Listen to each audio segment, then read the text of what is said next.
Exclusivo. Todos os detalhes do assassinato que chocou o país. Uma execução planejada contra o homem que passou a vida investigando o PCC. Quem matou o ex-delegado-geral Rui Ferraz Fontes? Para responder a esta pergunta, eu percorri todos os lugares relacionados ao ataque.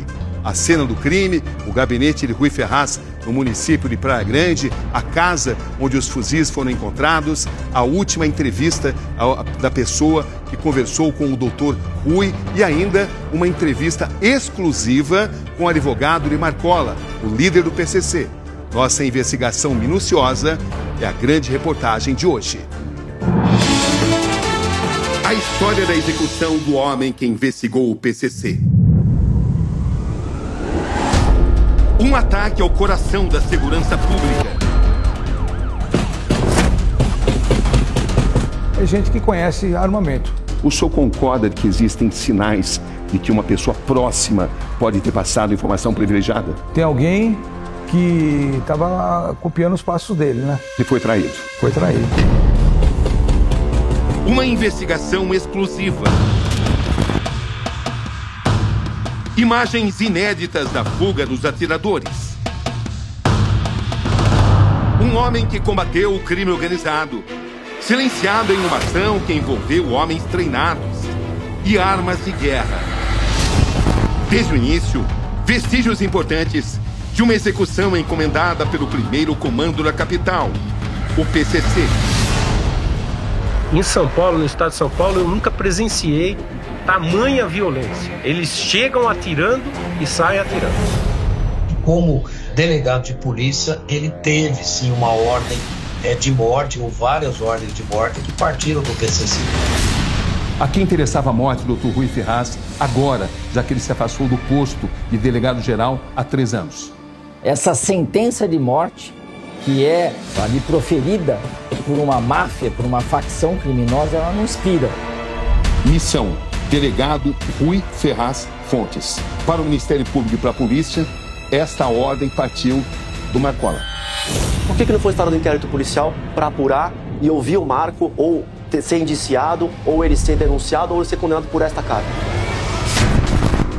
Vingança ou conflito de interesses? O que não exclui desafetos conquistados ao se aprofundar na investigação de um esquema de corrupção de prefeituras da Baixada Santista.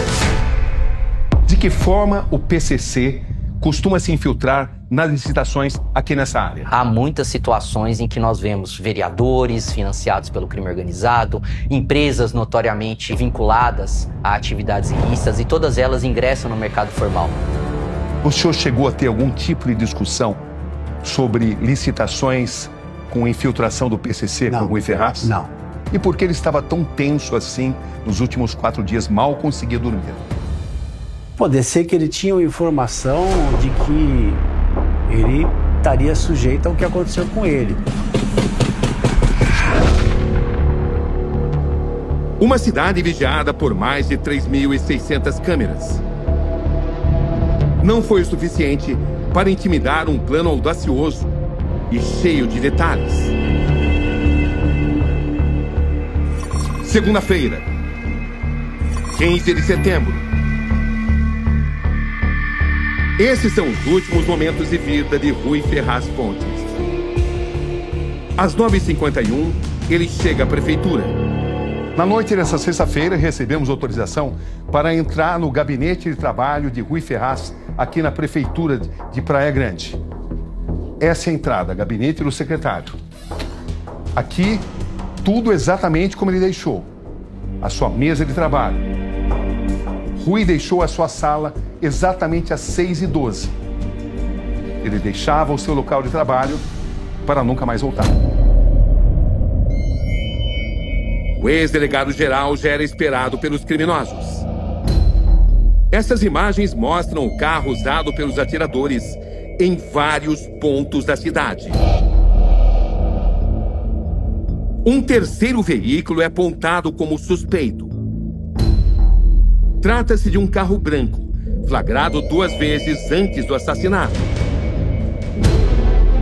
Sabe-se que o motorista dá o sinal verde para os atiradores.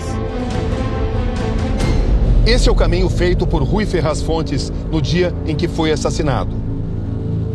6h15 da tarde, ele deixa a prefeitura por esse portão, por essa saída. Ele inicia o caminho de volta para casa. O carro está em uma velocidade normal. Seus passos estão sendo monitorados, mas Rui ainda não havia percebido. Ele vira essa esquina à direita. Em poucos minutos, a situação iria mudar drasticamente. Exatamente nesse ponto, quando ele vira à esquerda, o carro dele é alvejado pela primeira vez. Rui fica gravemente ferido. Nessa altura, ele tenta desesperadamente fugir do veículo que o perseguia, com homens fortemente armados com fuzis. Estamos chegando onde ele foi fatalmente atingido.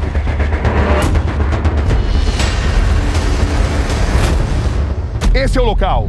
Estamos a apenas 500 metros da prefeitura de Praia Grande. Esse é o cruzamento onde Rui Ferraz Fontes viveu os últimos segundos de sua vida. A ação toda durou apenas 1 minuto. Aqui, seu carro foi alcançado pelo veículo de seus executores. Eram 4 homens, o motorista e outros 3 armados com fuzis de guerra. Rui tentou completar esta curva. Não conseguiu. Ele bateu. Seu carro virou parcialmente. Ficou prensado entre 2 ônibus. Não havia mais como escapar. Rui foi impiedosadamente executado. Foram 64 tiros. 22 atingiram o delegado. 6h17 da tarde de 15 de setembro de 2025. Rui Ferraz Fontes tinha acabado de ser assassinado. Em São Paulo, me encontro com uma figura-chave da investigação policial da execução do delegado Rui Ferraz. O que chamou mais sua atenção nessa execução? Fez a contenção, o outro manobrou o carro, 2 foi para a execução, aquele tiro que ele tomou antes, entendeu? É gente que conhece armamento. O que me chamou mais a atenção foi a ousadia do grupo de atacar um delegado de polícia, um secretário municipal. Na fuga, queimaram um veículo e posteriormente trocaram de veículos outras 2 vezes, o que mostra que foi tudo planejado. O senhor é no Brasil um dos maiores especialistas em PCC. O que chamou sua atenção nessa operação que executou o Dr. Rui? O PCC, para mim, subiu um patamar em sua capacidade tática, em sua capacidade de agressão.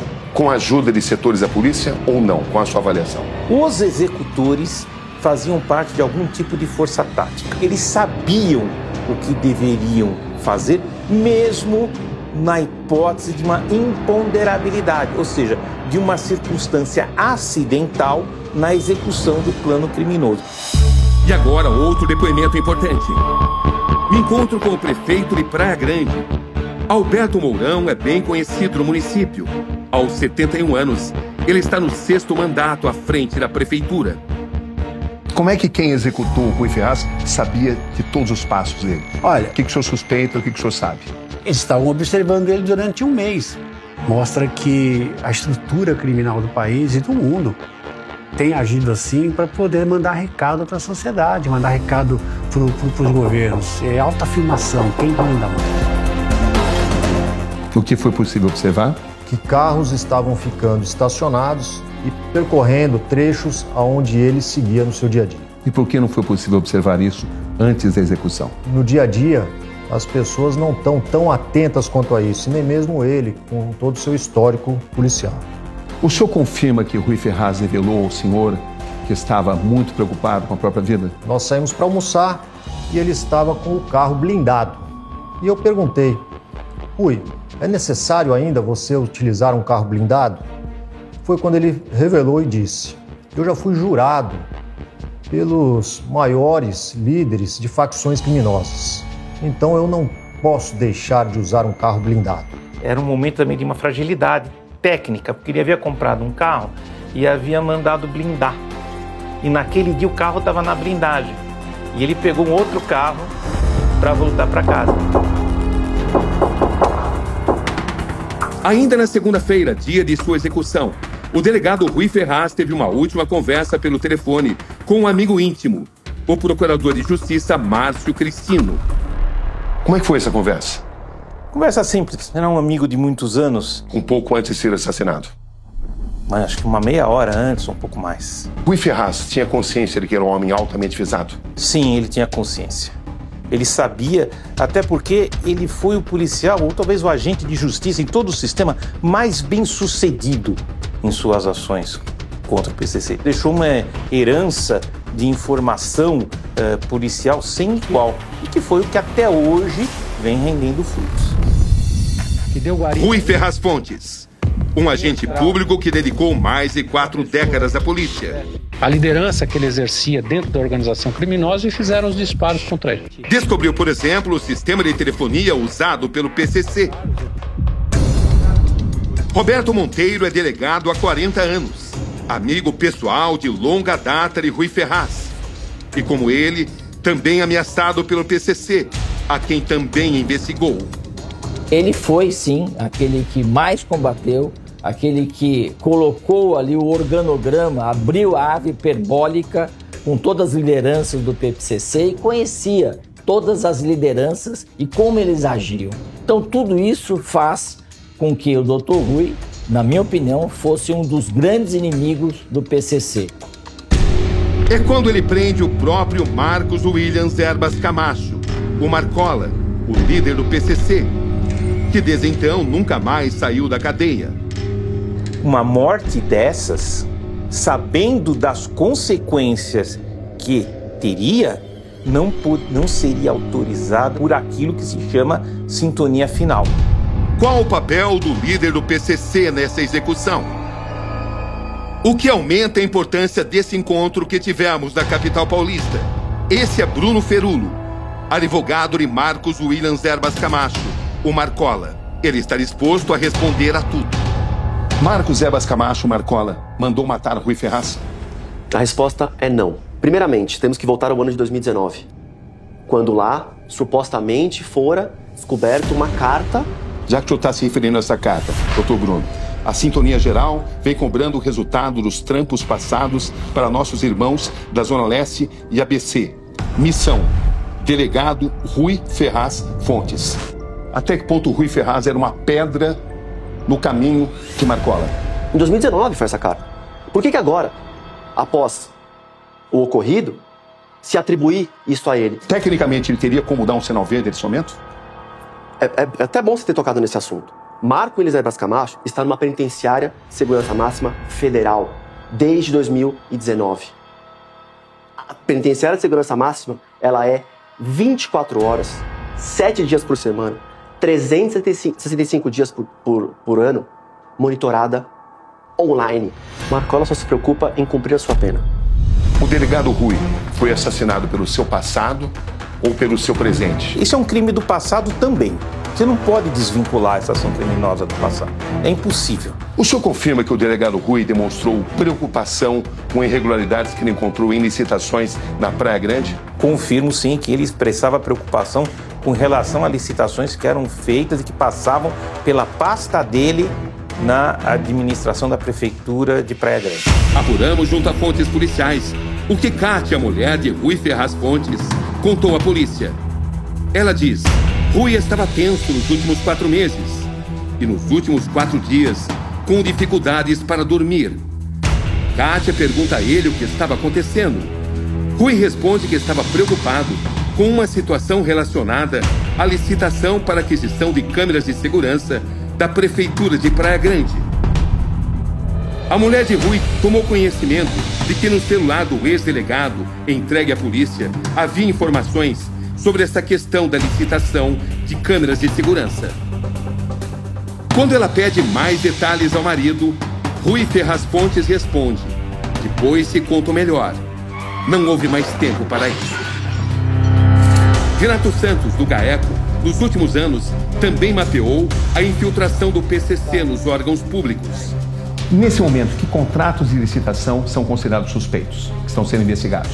Não somente contratos, mas também outras situações relativas à Prefeitura de Praia Grande, que envolvam eventualmente interesses do crime organizado. Então eles constituem empresas e a partir daí passam a participar de licitações. O senhor confirma que empresários têm recebido ameaças? Em algumas investigações nossas, nós temos notado que há sim coação, ameaça a empresários que tentam competir em certames contra o crime organizado e suas empresas.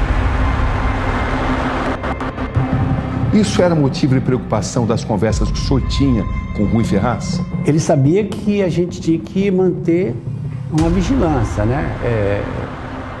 De qualquer coisa que pudesse caminhar nesse sentido, até porque é uma das preocupações que eu sempre tive. Mas o senhor não sabia, por exemplo, que ele estava muito preocupado com as câmeras de segurança exatamente pela infiltração do PCC? Não, isso ele nunca falou para mim. Esses são os suspeitos. Tudo aponta para o PCC.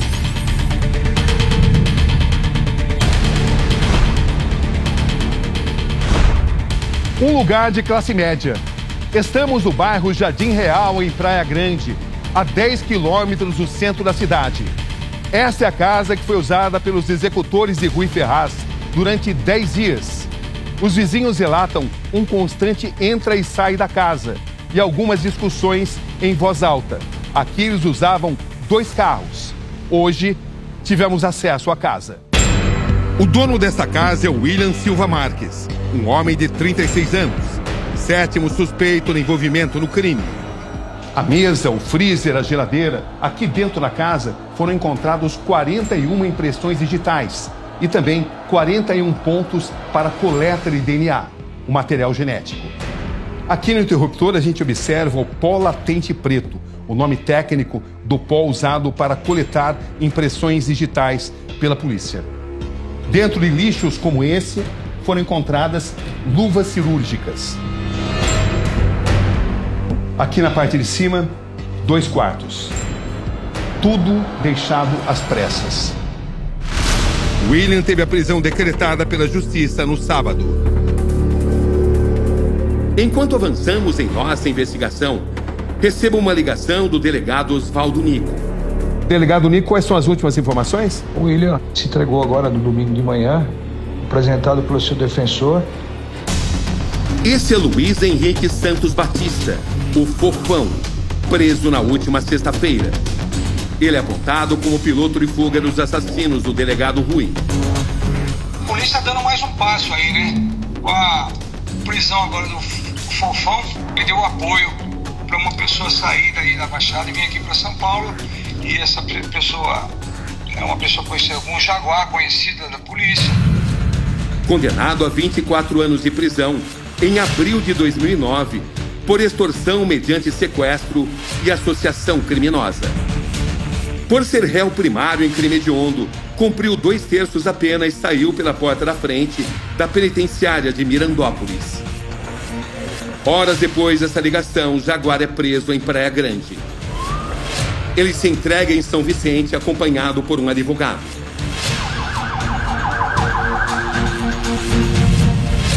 Essa é Daésia Oliveira Pires. Qual foi o papel de Daésia Oliveira? Ela foi quem transportou um fuzil, trouxe da Baixada para a região de Diadema, um fuzil que provavelmente foi usado na execução do Rui. As investigações apontam que Daésia é dependente química.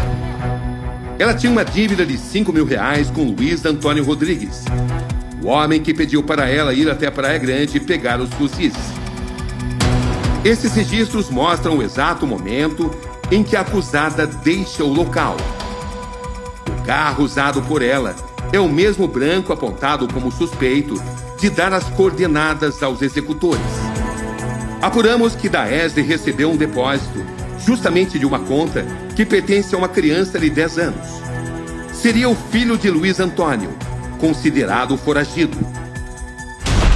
Materiais genéticos encontrados em um dos carros usados na execução do delegado revelam a identidade de mais 2 suspeitos. Um deles é Felipe Avelino da Silva, o Mascherano. Ele foi um dos acusados de planejar a morte do diretor da penitenciária de Irapuru, em São Paulo, onde esteve preso. Outro procurado pela polícia é Flávio Henrique Ferreira. Ele não tem passagem pela polícia. Apuramos que outro endereço em Mongaguá, também no litoral paulista, foi igualmente usado pelos executores de Rui Ferraz Fontes. Um indivíduo da Baixada Santista, mesmo uma liderança ali, não teria o poder de fazer uma ação dessa, porque ficou marcado, como aquela anterior no aeroporto de Guarulhos, o Gritz Bar, que foi noticiada no mundo inteiro, não só no Brasil. Essa também terá uma amplitude gigantesca. Não resta dúvida, a formação tática dos criminosos e a munição de fuzil utilizada são as mesmas do assassinato do delator do PCC, Vinícius Gritzbach, no aeroporto de Guarulhos, em novembro do ano passado. O alvo era o mesmo homem que pouco tempo antes tinha me feito importantes revelações, que incluiu o envolvimento de policiais com o crime. Infelizmente, um departamento sério, em determinado momento, se deixou corromper. O senhor era muito próximo do Dr. Rui Ferraz. Sim, é verdade, é fato. Nos tornamos grandes amigos. Eu tenho 40 anos como delegado de polícia, ele também. E eu fico pensando como amigo, me emociono do que ele passou nesses poucos segundos que antecederam a morte dele. Deve ter sido muito difícil para o Dr. Rui, um policial experiente. Na tarde desse domingo, com exclusividade, conversei com Kátia, a mulher de Rui Ferraz Fontes. É sua primeira entrevista desde a morte do marido. Como é que foi a sua última conversa com ele, dona Kátia? O último momento que eu estava com ele foi na segunda-feira de manhã.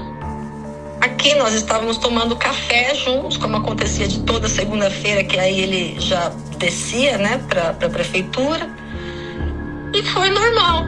A quem a senhora atribui a morte do seu marido, dona Kátia? Eu não vou responder essa pergunta, eu só quero falar como ele era comigo, do companheirismo que ele tinha comigo, da minha vida com ele como esposa, como ele era uma pessoa honesta, de caráter, era o amor da minha vida.